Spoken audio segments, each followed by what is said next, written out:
तो hello guys, welcome back to our new video. आज से हम न्यू सीरीज स्टार्ट कर रहे हैं जिसमें हम अकाउंटिंग के इम्पोर्टेंट टर्म्स को सीखेंगे और जानेंगे, क्योंकि 99% बिगनर्स इन्हीं में कंफ्यूज रहते हैं, जिसकी वजह से उन्हें आगे अकाउंटिंग की फील्ड में प्रॉब्लम्स आते हैं।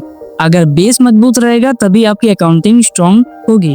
ये हमारा अकाउंटिंग इम्पोर्टेंट टर्म्स का फर्स्ट पार्ट है, जिसमें हम इन 5 टॉपिक्स को कवर करेंगे, जैसे कि अकाउंट्स, कैपिटल, ड्राइंग, लायबिलिटी और asset. So without wasting time let's get started. तो हमारा जो फर्स्ट टॉपिक है वो है अकाउंट्स। आखिर में अकाउंट्स होता क्या है?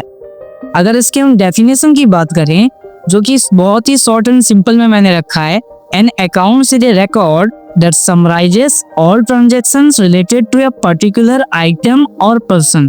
अगर हम इसको और भी हिंदी में समझें, हर एक आइटम या पर्सन जिससे पैसे आते हैं या जाते हैं उसका एक अकाउंट बनता है। जैसे अगर राम से पैसे लिए हैं तो राम अकाउंट में एंट्री होगी। अगर आप टैली से रिलेट करोगे तो राम अकाउंट में एंट्री होगी। एग्जाम्पल्स में, जैसे अगर राम से पैसे मिले हैं तो राम अकाउंट, और अगर हमें कैश में पैसे मिले हैं तो कैश अकाउंट, और अगर हमने कोई परचेज किया है तो परचेज अकाउंट। ठीक है। अकाउंट के कितने टाइप्स होते हैं? पर्सनल अकाउंट, रियल अकाउंट और नॉमिनल अकाउंट, यानी कि 3 टाइप्स होते हैं।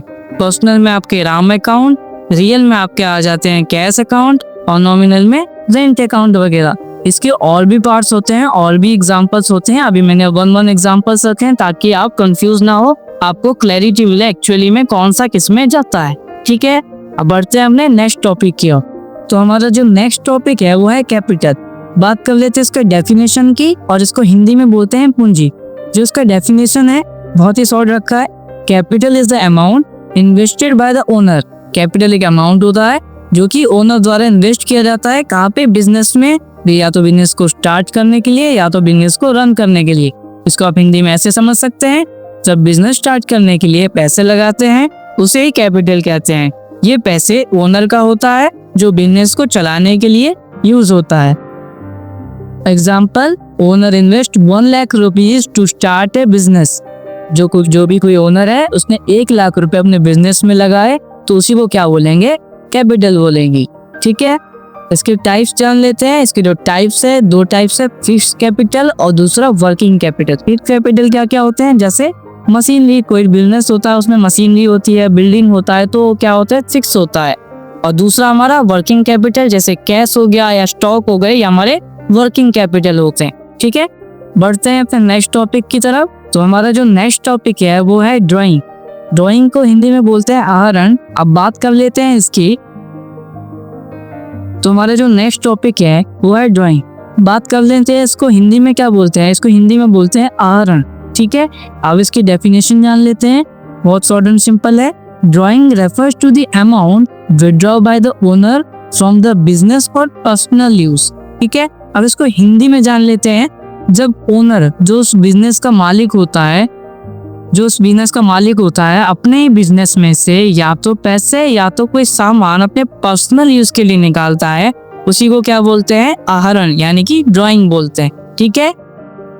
एग्जाम्पल के लिए, ओनर 5000 रुपए अपने बिजनेस में से निकाल रहा है, किस लिए? अपने पर्सनल एक्सपेंसेस के लिए, अपने होम एक्सपेंसेस के लिए। तो पर्सनल यूज में आ गया तो उसी को क्या बोलेंगे? ड्राइंग बोलेगी। अब बढ़ते हैं हमने नेक्स्ट टॉपिक तरफ। नेक्स्ट टॉपिक है हमारा लायबिलिटी। ठीक है। लायबिलिटी हमारा क्या होता है? व्यय होता है एक तरीके। ठीक है। अब इसकी डेफिनेशन की बात कर लेते हैं। लायबिलिटी आर ऑब्लिगेशंस और debts that the business needs to pay to outsiders. ठीक है। अब इसकी हिंदी जान लेते हैं इसको और सरल भाषा में।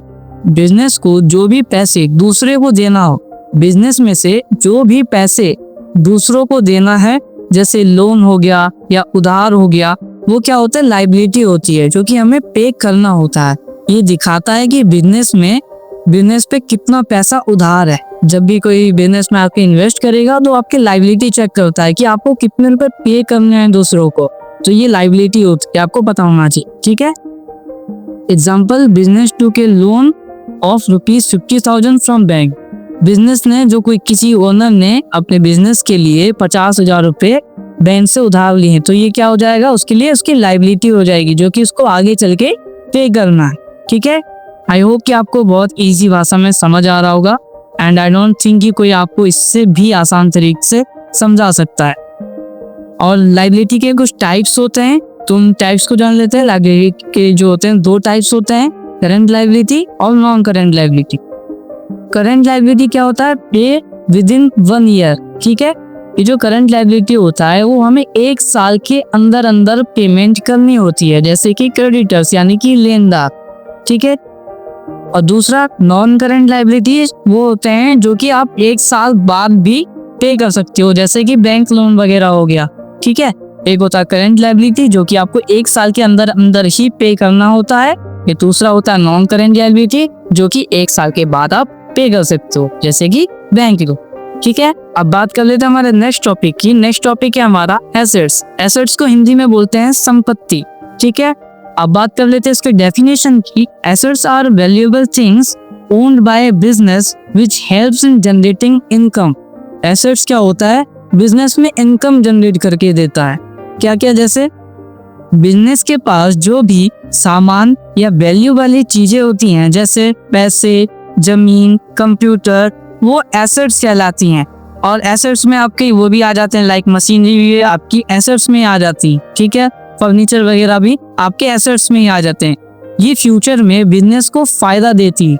ये जो चीजें होती हैं फ्यूचर में बिजनेस को फायदा देती हैं, वो क्या कहलाती हैं? एसेट्स कहलाती। ठीक है, एग्जाम्पल के लिए जैसे कैश हो गया, बिल्डिंग हो गई, कंप्यूटर हो गया, फर्नीचर हो गया, ये सब क्या कहलाती हैं? आपके एसेट्स होते हैं। Types of assets. एसेट्स आपके 2 टाइप्स के होते हैं, fix assets, current assets. Fix assets क्या क्या होते हैं? जो कि लॉन्ग टर्म यूज के लिए होते हैं, जैसे कि बिल्डिंग, ये आपका फिक्स एसेट है। ठीक है, और दूसरा current asset, easily converted to cash. Example stock, जो बिजनेस के स्टॉक वगैरह होते हैं ना, अगर हम उसको चाहे तो तुरंत बेच सकते हैं, उसके बदले में हमें क्या मिल जाएगा? पैसे मिल जाएंगे। तो ये क्या कहलाते हैं? करंट एसेट कहलाते हैं। लेकिन जो फिक्स होता है वो क्या होता है? वो बिल्डिंग होती है, वो फिक्स एसेट होता है। ठीक है, आई होप कि आपको ये वीडियो क्लियरली बहुत ही आसान वे में समझ में आ गया होगा। और भी इसके सीरीज हैं, पार्ट 2, पार्ट 3, पार्ट 4, आपको ये जरूर से क्लियर होना चाहिए। वीडियो अच्छा लगा तो वीडियो को लाइक कर देना और भी ऐसी वीडियोस के लिए सब्सक्राइब कर दें।